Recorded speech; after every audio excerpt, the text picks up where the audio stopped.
51 degrees in that cellar. Oh, 51 degrees? Yeah. Oh, man. You might not even be able to wear shorts down there. That'd be good parka weather for me. I could wear my parkas down there.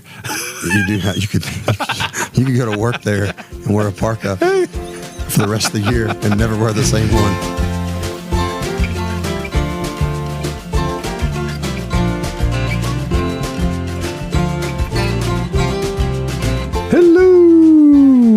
Welcome, everyone, to episode 123 of The Mashup, the best bourbon conversation you're going to hear all week long. We are your hosts, Kenny and Anthony. What's up, big dog? Yo, man, how are you?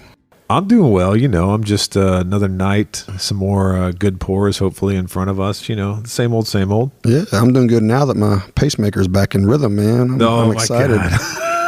I'm doing all right, bro. So, how about you? Oh, my God. So, of course, before we turn the microphones on, there's always a little bit of hijinks that goes on. And so we're sitting here and we're just talking for a minute. And Kenny, I said, I heard some static in the microphone. And he goes, "Oh, you did?" I'm like, "Yeah." And I'm like, "I think it may have been my cell phone," because I have my cell phone too close to the little mixer we got going over here. And so without missing a beat, he looks me right in the eye and says, "It could have been my pacemaker." Straight face. Stone cold. And I'm like, "Oh my God, really?" He actually cared for me. I almost shed a tear for being such a lying jerk to you. There you go, right? And so I said that, and instantly, of course, he's laughing hysterically. And then I knew that I had been duped again by Kenny. But you duped me once. What is that saying? Fool me once, can't fool me again. But I've been fooled by you many times, right? Yeah. Is that what it is? I can't get that right. Ever since I see that. Ever since George Bush said what he said, I can't understand it. I can't say it either. So that's one thing I think we'll always remember Bush for. But anyway, speaking of duping people, I thought about this. During the history of this podcast, there's been times where I've had like mini, what I call microaggressions or little rages about online bourbon and bourbon groups. Mm-hmm. But I don't think that you and I have really ever talked about some of the things that really grind my gears, get me going, whatever you want to say. Not on here, we have not. No, we've never. No, I've never. But I'm new to this. Yeah. So I've never. But I mean, you're definitely into groups. Yeah. I'm new to the podcast with you all talking about it. Right. Yeah. No, we've talked about it. So you know the history of the groups. Off the recordings. Yeah. And so one of the things that really drives me nuts about groups, whether they be local or national groups, is when people are doing like this little thing that I call like disingenuous. I don't even know how to explain it, right? But we have a lot of local bourbon groups here in Lexington. Fair assessment, right? There's probably a handful, maybe like 10 that are active, and some are just groups where you what do you do? Like, "Oh, okay, I was at Liquor Barn today and I found this bottle, and so I want everybody to know about it." So you post it. You're not like actually. There's no buy-sell. There's no buy-sell trade going on there. So one of the groups that's kind of grown on me over the last year is one that I don't know if you added it to me or somebody else did, but it's a Maker's Mark group, and it's a kind of a localized one, and a lot of people in there are doing what Maker's Mark folks do.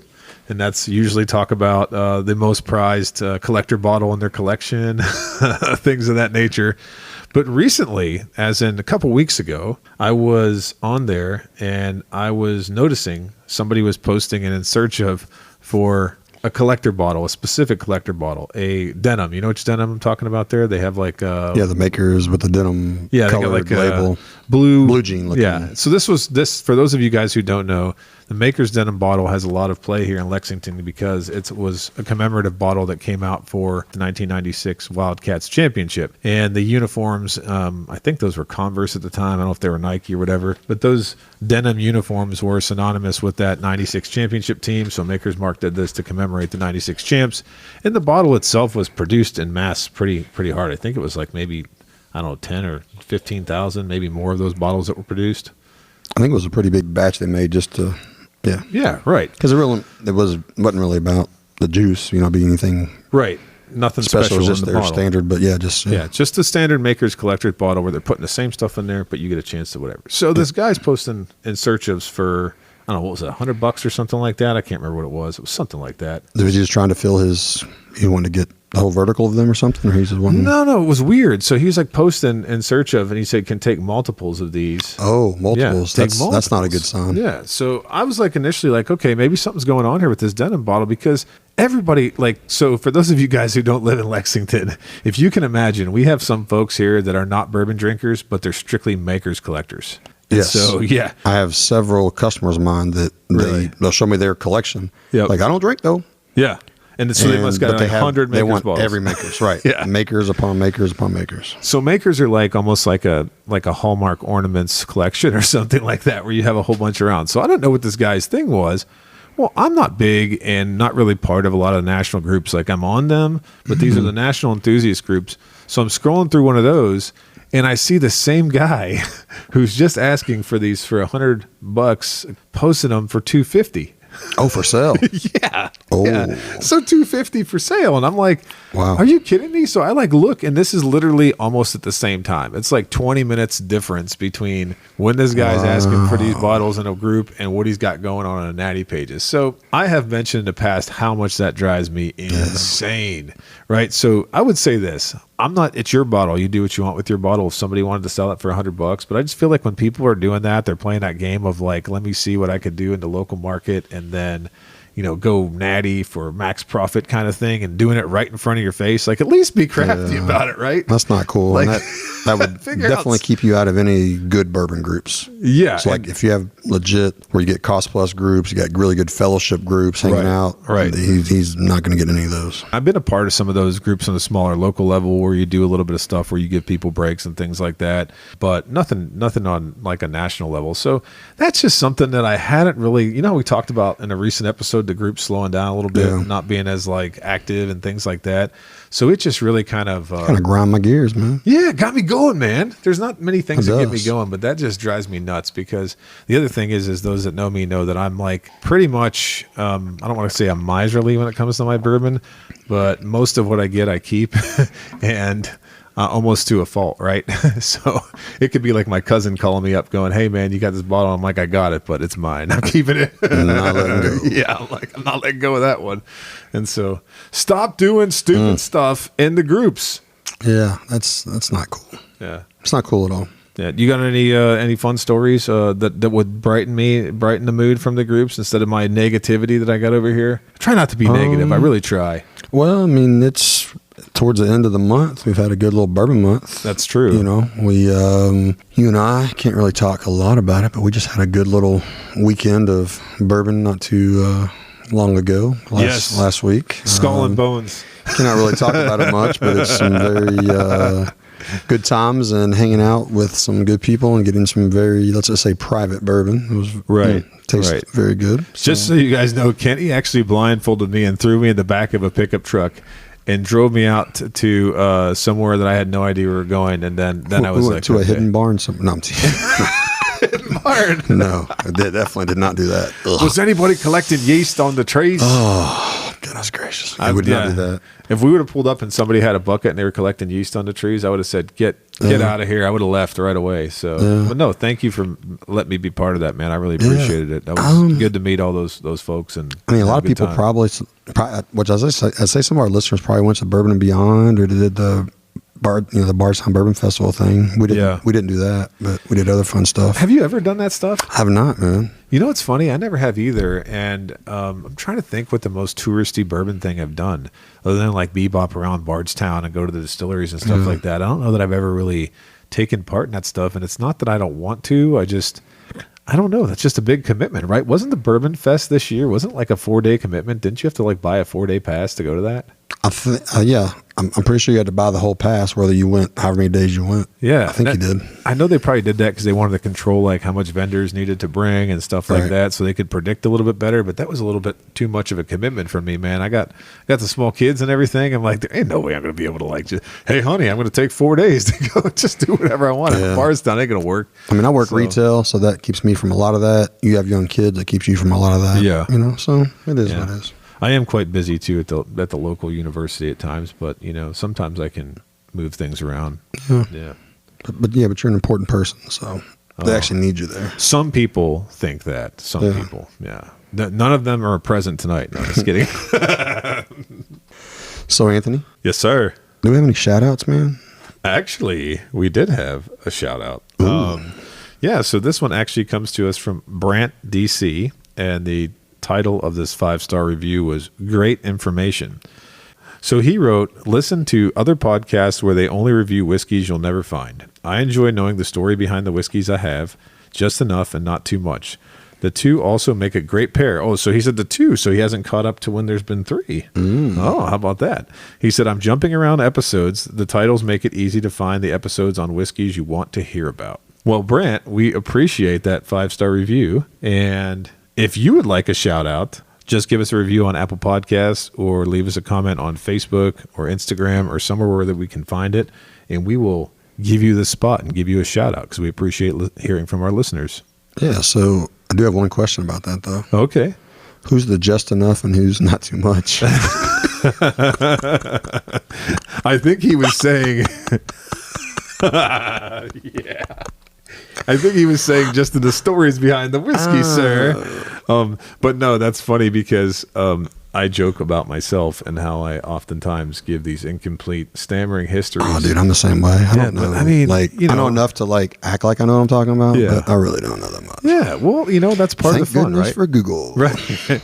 And we went on this journey together, all of us, and started this podcast. That was part of what we said. We said, we're going on the journey with you. It's not like we know everything or we're insiders. And so, yeah, that's just enough. Well, the thing anyone's listened to a few of the episodes, especially my first few ones I was on. I'm, like I said, bourbon noob, sipping since, January 2020. But what I've found in the last, as I learn more is the more that I do learn, the more I realize that I don't know a whole lot. Yeah. It's so deep. It is such a deep pool. It's like getting a PhD. When I went and got a PhD, I realized that I didn't know a whole lot of stuff. And so when you're going through and you're going on your own whiskey journey and you're finding out more and more, and the more you find out, the less you know. Right. But then you also find out too that you know a lot more than a lot of other people too. And a lot of people that act like they know a lot. Right. Like, right. Come on, bro. Exactly. Try to keep it clean, right? Be respectful of one another. We won't name names. We won't name names. That's right. So, Kenny, we have a really special and hot bottle tonight. It's one that Steven said in a previous episode he couldn't wait to try, and we wanted to include him. Ooh. But the travel gods would not allow it. So take it away. Ooh. This is the Maker's Mark Cellar Aged. Oh, yeah. By the Maker's Mark Distillery in Loretto, Kentucky. This was released in 2023. The ABV is 57.85, so that's the proof is 115.7, which really is too hot for Steven anyway. This is made up of 87% 12-year whiskey and 13% 11-year whiskey. The mash bill is 70% corn, 16% soft red wheat. So soft. Sorry. Sorry, go ahead. You can redo that. No, we're rolling, bro. Okay. You're not editing that out. 14% malted barley. MSRP is $150. $150? Or your local liquor barn was $179, and most of the stores around here about $500. What Maker's Mark product do you remember in recent years that sold for $150 at MSRP? Any? No, this is and so with this, this is their oldest age stated, right, to date, man. This is I've got the Maker's Black wax, that 95 proof. Yep, we've done that one on the podcast, which you now own several of. Yes. Did you have it at my house first? Yes. Who gave me the idea? I think That's right. I think I gave you credit back then. I have to go back and listen again. But it was so good, and so those are not age stated. Right. But if you talk to all the behind the scenes people, they say those are 8 to 10 years old. Right. As compared to the Gold Wax 101 and their standard 90 proof stuff is 5 or 6 years old. Okay. So that 8 to 10 year, that Black Wax 95, even though it's not age stated, is the oldest. Well, this is now 12 years old, basically. Yeah. And this is definitely older. I don't think, what does makers typically say that they age to for their regular product? Don't they go for age to taste? Age to taste. Age to taste. But that's 6 years. I think most people say it's a 6 to 7 years. 6 to 7 years. Yeah. Which is interesting when you say age to taste, because I know they also rotate every single barrel there, right? Isn't that their thing? They're one of the few that rotate, right? Dang. Well, all right. Does Makers. I know that Beam does with all the Knob Creek stuff. I think but Makers does Makers too. also rotates? Yeah. Okay. Which would make sense because they're under they're owned by the same umbrella, but still, you just never know. There might be something different. So what's really cool about this bottle, though, man. Yeah. Let's talk about that bottle. So where's my other? There's standard Makers over there. Yeah. It's still a little bit different shape than the standard Makers. Right. I tell you what I like is literally on the side, it has the mash bill I mean, it has the actual percent of the 11-year and 12-year whiskey. It doesn't say the mash bill, but that's can easily be found online. Yep. But it actually states what it's made up of, which is like the opposite of Buffalo Trace. What are you trying to say, man? Hey, don't say anything bad about my BT. I don't know. I just wish they weren't that way, man. Yeah, I know. These guys are. But yeah, you can get all the mash bills online. Even the actual makeup of that batch is on the side of it. I like that. So let me ask you a question, since you mentioned something about BT, and I see the paper over there. Do you think, like, I mean, how many whiskeys do you know modern day that release with the paper? What is that, like a parchment, wax paper, whatever around it? There you go. One of them. That's horrible. BTAC, right? BTAC and Cellar, right? So why did they do that? Did they do that to copy, or were they thinking like that was the best thing to do? Was to put? I mean, I don't know if the copy or look at the front. Isn't that signed? Is that actually signed? I don't know. It's raised. I mean, be part of the glass. Oh, but I don't know if that's to protect that. So this gold lettering says 2023 release, and it may have been to protect that. I don't know, or it could have just been that they wanted to make sure that, I think they wanted to make sure it's special. Yeah, if they want to make sure it's special. Because, like you said, William LaRue, George T., all that stuff is got the paper around it. But when I got into bourbon when I was a little tater, and I remember people telling me what makes bourbon special, the two things I remember them saying was something about the paper or the tube, right? Right. So it has some enclosing thing around it. And the other thing is white wax. So why didn't they put white wax on the top of this? I mean, Maker's Mark, if you wanted to make this really special, you could put white wax. Yeah. That wouldn't look good, though, with this combo. They stuck true to their... That's pretty, though. It's a pretty bottle. Yeah, it's very pretty. It's a pretty bottle. So I do have to say less is more with this bottle, where before you have like a big label around it, this thin label, and a little gold accent. And since this is their oldest product, look at the bottle, though. Hold it at different angles. It's like glimmers. It's like got little waves in the bottle, kind of like an old... Like, see that? Like, it's not. Really cool. I'm not saying it's beveled, but it's got like little it's like imperfections on purpose, like waviness all throughout the bottle. Like the old basement window. It's like a buckshot kind of looking type of thing this with is, the man. wavy glass. Yeah, that was really cool. Yeah. Oh, let's look at the bottom. How it's even angled at the bottom, the glass. Oh, nice. I wonder if all of them are like that.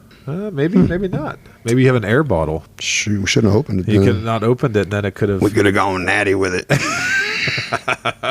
So, Kenny, you're talking about things that I'm going to do a little bit of the party line stuff here, and I want to see if you know what any of this stuff means. So, because this is the oldest aged product, most people would assume that this was just, it has the name Cellar Aged, but I don't think most people know what that means. So, apparently they had their regular barrels aging, and if they let them continue to age, according to the stuff that I've read, what happens is they become too tannic and bitter. I don't know if I believe that, okay? Because, of course, none of us are getting a chance to taste that. I've heard some people who have visited the distillery have gotten a chance to taste like an actual warehouse aged 12-year. But this is actually taken and put into what they call a LEED certified temperature-controlled limestone cellar for further aging. And so it spends quite a bit of time down there to finish the aging process, but because it's temperature-controlled and because it's like mimicking, I guess, what the lower floors of the warehouse would be, or maybe colder. Way colder. Way colder. No, it's colder. It's colder. So it's like cold aging. It's like it is over with Irish whiskey and Scotch and stuff. I mean, it's cold. There you go. Isn't it like 58 degrees? Was that what I read online? The cellar's like 58 degrees or something? If you think you read that, that's fine with me. I just read it. I didn't know what LEED certified meant. I did stay at a Holiday Inn. Yeah, you did stay at a Holiday Inn? But they say that it develops a deeper, richer, and even more complex flavor because it's in the cellar. And they also say that aging whiskey over 10 years is not something they've ever done. So that dovetails with what you said about the black wax being rumored to be 8 to 10 years old. And Dave Pickerel, I believe, was the liquid guy there. Did you know that back then? Yeah, he was. I mean, the late, great Dave Pickerel was the liquid guy at Makers when the black wax was crafted and released. So pretty interesting that they have chosen to release this. I'm excited to try it because we both love the FAO2. Right. I did not like the latest BEP, whatever. You didn't like BEP? I didn't like BEP. BEP. Not a fan. So I'm interested to see if this is what this is going to do. Yeah. Can I tell you about my tater-ishness here? Oh, yeah, man. Yeah, you liked it. So those of you guys that don't know, Kenny makes fun of me at times because I do meander back and forth between a semi-serious whiskey person and a tater. And so when I had the first Makers wood finishing series release, do you remember what that was? I think it was RC6. RC6. I liked RC6, and as is the case with most makers' products, it was just sitting on the shelves, and there were cases of it sitting next to it. So I liked the RC6. I drank a bottle, and then I went and got another one, and I think I may have drank and shared that. And then I said, you know what? This is a series that I think I'd like to collect. Mm-hmm. So I went and got an RC6, and I paid attention, and I made sure I got one of each. I think I've drank one of each, except for the BRT.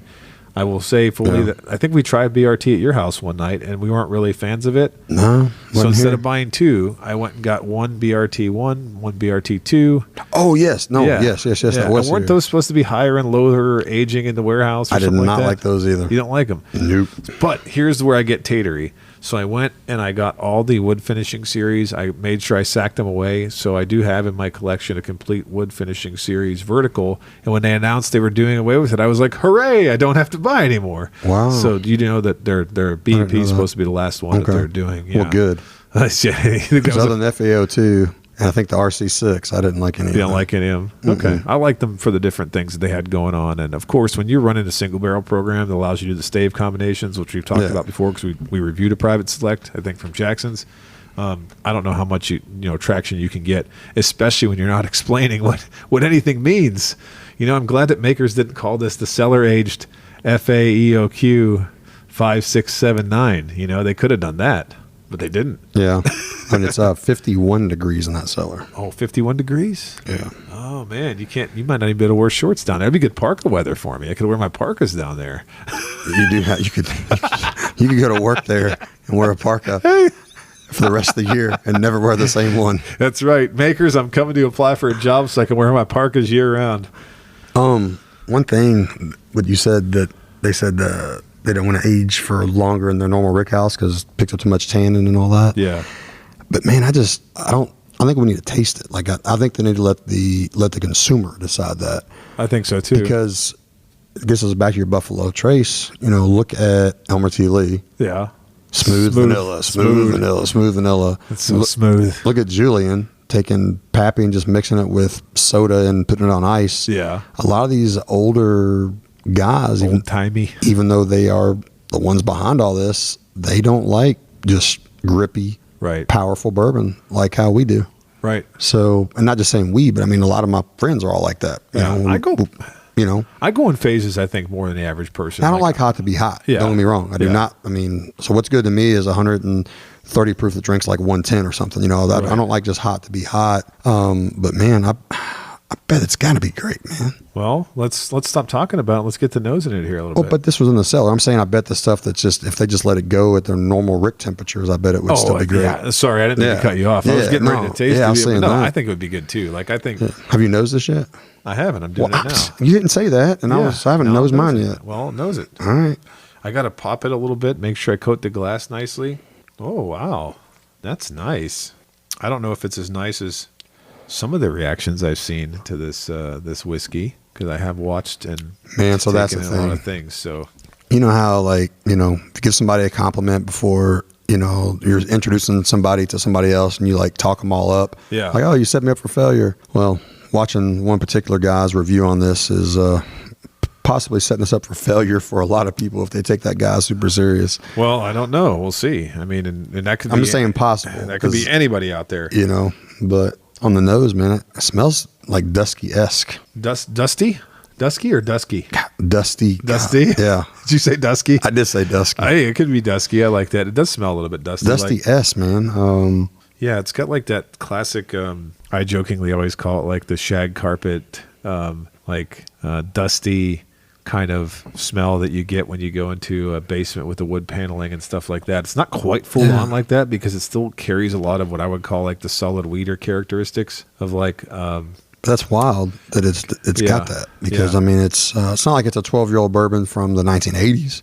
It's a 12-year bourbon from today. So maybe that's got something to do with it, that back then they were just throwing barrels wherever they wanted and age them. They weren't worried about having these interesting massive rick houses, maybe. And his limestone walls, is that what you said? Yeah. Limestone cellar. Interesting. Yeah. And I'm getting I would call it caramelized sugars is on the nose a little bit, like the sweetness. Mm-hmm. That's nice. I like that. So While we're nosing and before we're getting ready to taste here. Hey, like a cotton candy-ish kind of sweetness, like you smell those cotton candy machines. Yeah. Which definitely. is more sugary sweetness per se. Yeah. No, it's definitely gives off a nice, very nice. Nice. So thinking about this and knowing that we've done a cask review, so we did regular Maker's cask, the regular stuff. That was one of the first Maker's products we reviewed on the podcast. We did a private selection pick.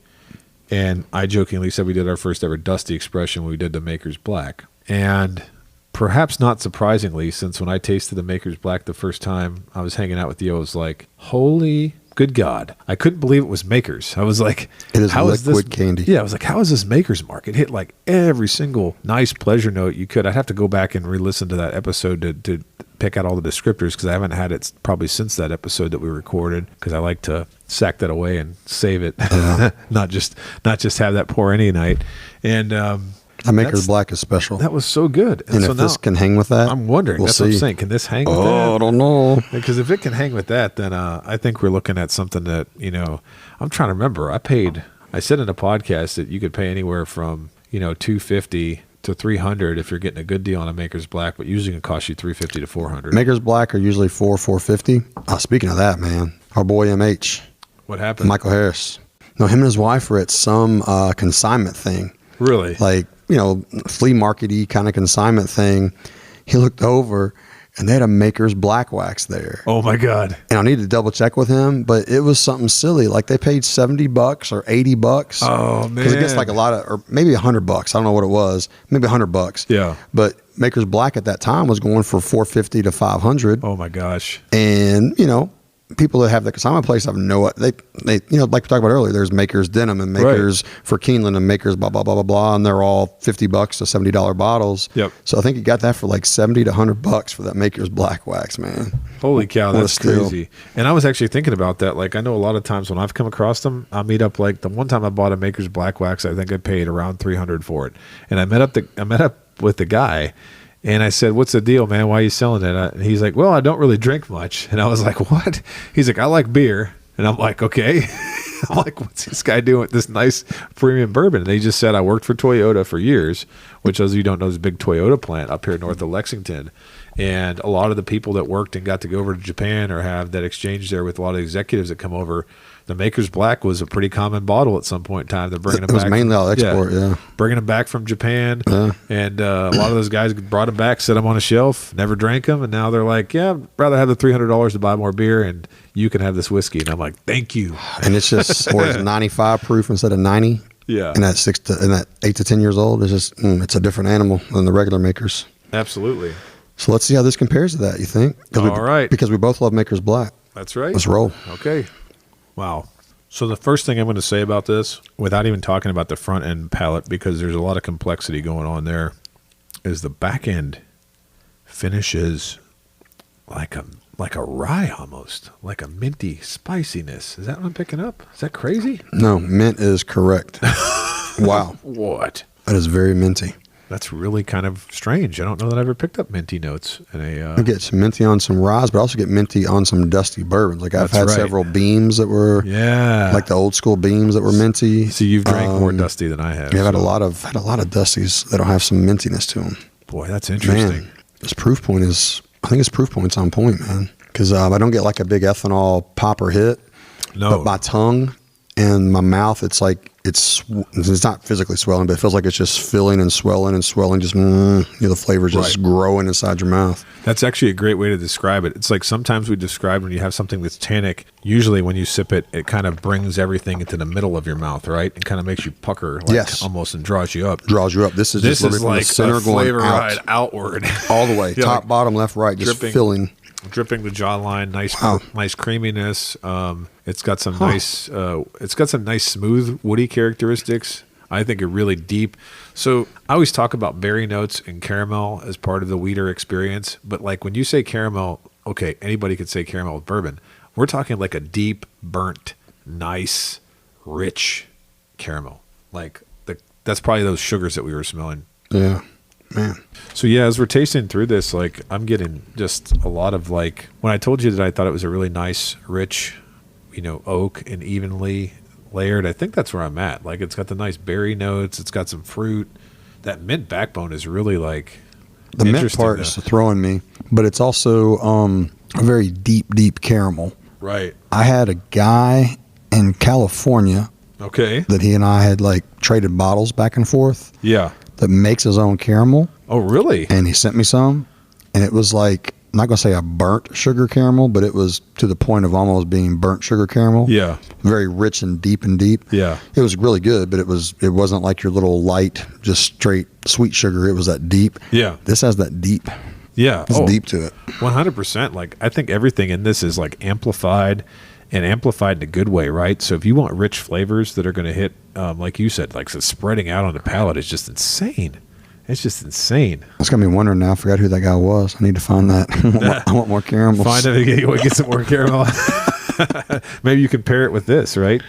I'm telling you, yeah, probably. Yeah, you could do a little whiskey mute and stuff. That one local guy, he always pairs everything with candy. That's on Harry's podcast, right? This is my bourbon podcast. Yeah, good guy there. Yeah, we've hung a few times at J-Hop. Oh, nice, very good. Yeah, good dudes. So yeah, there you go. That could be Kenny's thing. Get your salted caramels, taste them with this makers, and there you go. Nope. So I'm going to ask the question because we're going to get the past try by here in a second, but I also think that this is, in my opinion, a delicious whiskey. That's just my opinion. Okay. So where can makers really go from here? Because it's been many years since people have been clamoring for well-aged makers. And now that they have it out there, and the markets are speaking, man, because we're talking about the retail of this bottle being high. The secondary has been between $400 and $500. Is that right? Yeah, right now, if I know it's new yet. I know it's new. Yeah, $450 to $500, and it goes, pretty quick. Yeah. So being that it's carrying that, I've said it a million times, I'll say it again. The markets speak, right? If something's good and it goes for a lot of money, then it's usually because people like it at that price. I'll comment after past try and buy where I think that maybe this whiskey might settle, and I'd like you to speculate too. But where do they go from here, man? They're already one of the most iconic bourbon brands, right? Makers is synonymous with Kentucky. It's synonymous with bourbon. We've talked about that in the past. The red wax, just the character of it, everything. But they finally put out a well-aged bourbon now, and it's hitting on every level. How can they make something better than this? Well, this is an annual release now, they said. So this is not a one-time release. So not a one thing. So they're going to do this again next year and the next year and the next year, according to what they said before. What's wild on this, just getting back to pricing, there are supposedly 30,000 bottles in this batch. That's according to their website or whatever I read There's on 30,000 bottles? their website or some other well-known bourbon place's website. I read 30,000 bottles. Now that includes what's going to be released in the United States and in Europe. They have a huge, they're global, but 30,000. But think about what we've seen. We've only seen a limited release in Kentucky. Right. Limited releases, maybe a few other places, barely limited. So that's, I don't know why. Well, I guess, the price is up there because it's been so limited release, but with 30,000 bottles, man, I would think the price will settle back down. It won't get down to retail. Yeah. It's like a FAO2. Right. FAO2 secondaries, $9,500 maybe. Right. Yeah. And it was what, 65 at retail. Yeah. So I'm not saying this is going to be a $880 bottle, but hopefully $250 max. I hope, because I would, hopefully that's where it ends up. Not at $450 and $500. Hopefully $250 to $300 max. But who knows, man? But with 30,000 getting released, you would think the price would come down. Well, I think what's interesting is they just did a distillery release when? Like September 15th? Is that when that happened? Distillery release? Yeah. Yeah. So with that release, I know a lot of people, I didn't go out there, but I know a lot of people who did.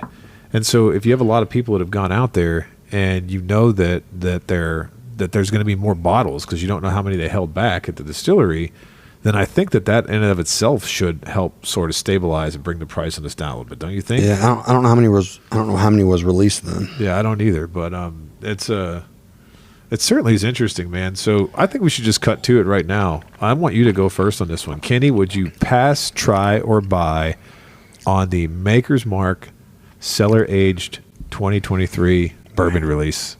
That's a lot of pressure, bro. We need Steve in here to go first. We do. Where's he at? This is the one he wanted to try. So, I think it'd be too hot for him. Yeah. think it's got just enough heat for me, though. Yeah. To let you know it's there. Yeah. But the cool part, it doesn't have that tannic draw you up. Yeah. You know, but it's got some boldness to it. Let me think. Pass, try, or buy. Really? This is a tough decision for you. I didn't think it was going to be that tough of a decision. Man, it's just I have to take into account that I can't just walk into a store and buy it. Yeah. So I'm gonna be paying $400 to $450 for it. Yeah. So at $400 to $450 is this Russell's single rick good to me? Oh, yeah, good point. I had a tough decision on that one. So is it Russell's 13? That's $300, to me. So, man, it's so unique though. That mintiness, it just kind of takes you all over the place. Right. I did one last drink here. I'm a buy. You're buy? Okay. Yeah, I'm a buy. So I would say, if you get lucky at Kroger, Costco at 150, some of your local liquor stores might be 180 to 200. Yep. Then it's a beyond buy. For me. Yeah. If I've got to get up to that, creeping up to 400-ish, that's when I might go try. If you got to go $450, I'm maybe a try. Yeah. If it's anywhere from $250 and less, I'm a buy. Okay. I think that it's going to be hard for me to reason anything differently than what you just said in terms of the secondary price. I mean, I'm just going to say it. You guys know I love Weeders. This one hits all the right notes for me, and I actually was a little worried because this did really receive so much hype. And because it received so much hype, I was like, man, this must be like the caliber of the hype it's been receiving. I thought it was like better than William LaRue Weller. Would you say it's better or worse than William LaRue Weller? So for me, and I even put this on a Facebook page the other day. A couple guys were talking about it because a few guys listed this at like $650. Oh my God, really? Really trying to stretch it out. Holy cow.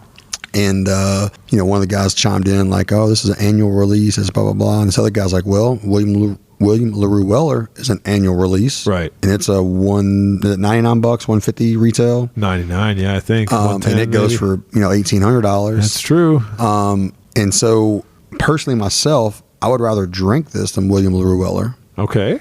Just because a lot of William LaRue's to me are just kind of a little bit hot to be hot, draw me up astringent. Oh, okay. Even though I love George C. Stagg at high proof, something about the William LaRue. But I would rather, if I'm just going to sit and drink, and we're going to drink and sip, yeah, I'd rather drink this. If I'm going to have just 1 ounce, 2 ounces of it, I believe that William LaRue has a little more complexity to it. Yep. But that's the thing. I guess I ought to really admit, I guess if it's $450, I ought to be a buy then, really. Right. See? Because So here's the thing. I'm going to be a buy like you if I can get it up to a certain point. The thing that I'm going to use the measuring stick is not really William LaRue because most of us won't be able to get one of those. I've only been able to get one in my life, and I savored every sip of that bottle. It was amazing to me. I don't know that I would put that one that I had, maybe 2017 or 18 is the one that I had. I don't know if I would compare it to this. I still think that was slightly better. But again, when you're talking about $1,500 to $1,800 a bottle in a secondary, I'd take this all day. Yeah. But I'm definitely going to buy this if I can get it at retail. And I'm actually going to say possibly up to $350. And I'm not saying that to be like making the markets inflated if they do come down or wherever this thing settles at. But the reason why I'm saying $350 is because that's about what I've paid, I think, for black wax makers. The highest I've paid for it is $350, maybe $400. I can't remember. It was between $350 and $400. And so if I'm willing to spend that for black wax makers, then I think that I would be willing to spend up to $350 on this. I think it's a fair assessment. Look at it that way. Yeah. I think I just took a drink of I just finished the rest of my glass. Yeah. That mintiness. Yep. So in general, I'm not a big minty guy. Right. Like Four Roses, the F recipes, don't care for them in general. Okay. This mintiness I can rock with. I like it. But I'd say $250, $300 is my max. Okay. That's what I'm thinking of. There you go. And did you I know you joking, you lovingly said that this would be too hot for Steven, but are we going to save him some? Because I mean, he's really wanting to try it. This was his top bottle of the fall bourbon release season. And when he gets back and he rolls back into town. Oh yeah. So my son, who is he's a chemical engineer. Yeah. My youngest son, really smart. He actually made me. It's incredible.